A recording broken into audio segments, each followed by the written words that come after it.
My supervisor used to laugh every time he saw the dark circles under my eyes. 5 a.m. He'd smirk. "You're a security guard, Thomas, not a CEO." 3 months later, I was sitting in his chair, and he was the one asking me for favors. This isn't a motivational fairy tale. This is a story of how being underestimated became my secret weapon, and how 5 a.m. turned into the most satisfying revenge of my life.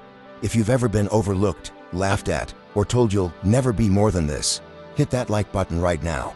Subscribe, because today's story isn't just about waking up early. It's about what happens when the quiet guy everyone ignores decides he's had enough. Let's get into it.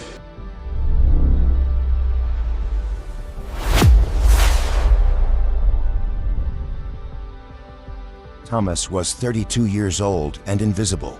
That's the only way to describe it. In a grimy industrial town where the factories never seemed to sleep, Thomas worked the night shift as a security guard at a textile warehouse.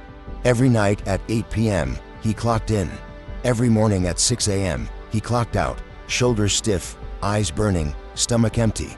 He lived in a one-room apartment with peeling paint, a broken fan that clanked like it was dying, and a mattress directly on the floor.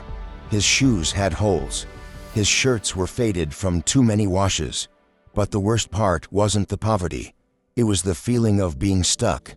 Every morning, as he walked home under the pale sunrise, he'd pass houses where families were waking up, toast popping from kitchens, children laughing, men in pressed shirts heading to offices. Thomas would look down at his security uniform and think, "Is this it? Is this all I'll ever be?" At work, things were worse. His supervisor, Mark, was the type of man who wore authority like cheap cologne, too strong and impossible to ignore. Mid-40s, permanent smirk, loved reminding everyone he had connections. One night, Thomas mentioned he was trying something new. "I'm waking up at 5 a.m., he said quietly while signing the logbook. Mark burst out laughing. 5 a.m.? For what? You gotting the sunrise now?" A couple of co-workers chuckled.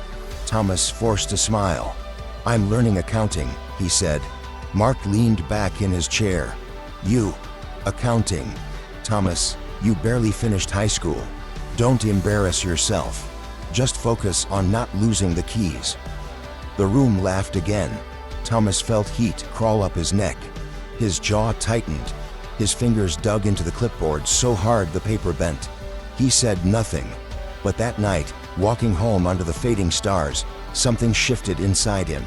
Because just days earlier, he had stood in a rural clinic beside his mother's hospital bed. She had collapsed from exhaustion, years of field work, stress, poor nutrition. She grabbed his hand, her skin thin and cool. "Don't waste your life like I did," she whispered. "Find a way." Those words echoed louder than Mark's laughter ever could. The real turning point came on a cold Tuesday at exactly 5 a.m. Thomas stood outside the clinic after visiting his mother. The sky was still dark. Farmers were already walking toward their fields. Birds were beginning to sing. The world was quiet. And for the first time, Thomas noticed something. The people who moved at this hour weren't drifting. They were intentional. On the bus ride back to town, he met Mr. Chen, a local businessman known for owning multiple shops. Well-dressed, calm, reading at 6 a.m. Thomas finally asked, "Why are you up so early?" Mr. Chen smiled. "Because the hours between 5 and 7 a.m. belong to the ambitious." That sentence lodged itself into Thomas's chest. 2 hours a day, 14 hours a week, 730 hours a year. Almost 3 extra months of focused effort, while everyone else slept. Thomas went home that day and didn't collapse into bed like usual. He set his alarm. 5 a.m. Not 5:15, not 5:30. Exactly 5 o'clock. The first morning felt like war. The alarm screamed. His body felt made of concrete. His mind whispered, "Just one more hour. You deserve it." Then he pictured his mother's hospital bed. He swung his legs off the mattress. Cold floor. Shop in hail. He was up.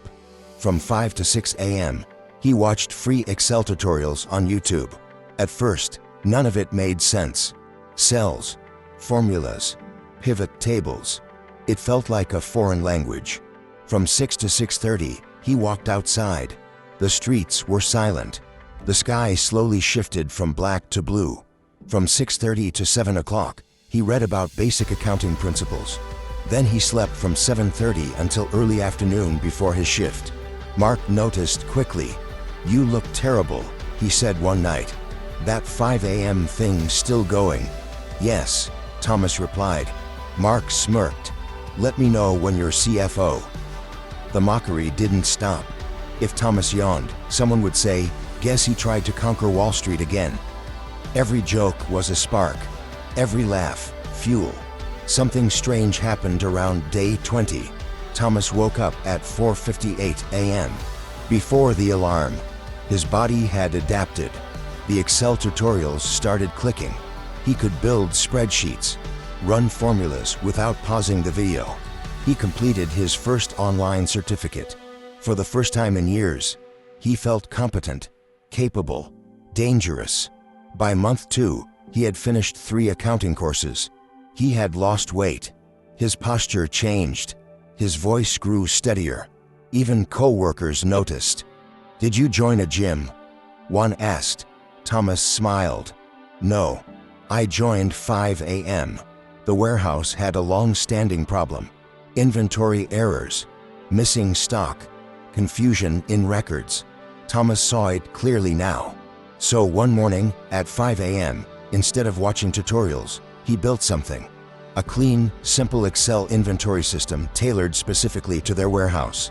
It took 2 weeks of early mornings, formulas cross-checking stock levels, automatic alerts, clear summaries. When he finally showed it to Mark, the supervisor barely glanced at it. "Not your job," Mark said dismissively. "We have people for that." Thomas felt the sting. But this time, he didn't argue. He walked past Mark and asked to see the warehouse manager directly. The manager reviewed the spreadsheet. Silence. Then, "Who made this?" "I did." "You built this on your own?" "Yes." The manager leaned back, impressed. "This solves a problem we've had for years." Word spread upward. The owner called Thomas in personally. Day 87 of his 5 a.m. routine. "Thomas," the owner said, tapping the spreadsheet printout, "we're expanding our accounting department. We need someone who understands operations. You've proven you can learn. The job is yours. Day shift, double salary." Thomas felt his heartbeat in his ears.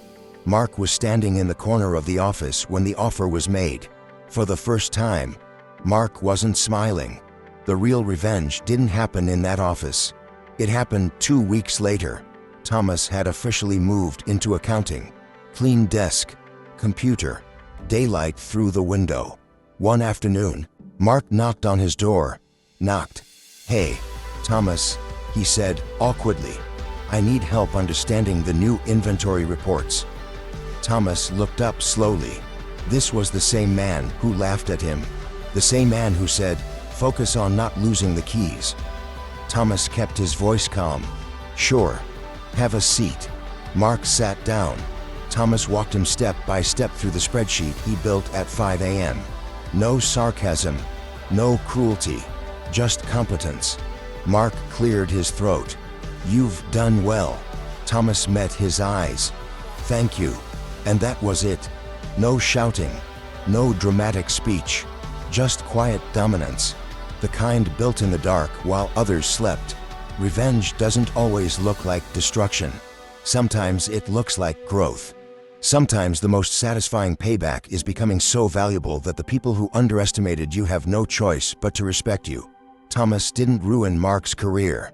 He outgrew him. If this story lit a fire in you, hit that like button as your commitment to your own 5 a.m. transformation. Drop a comment right now.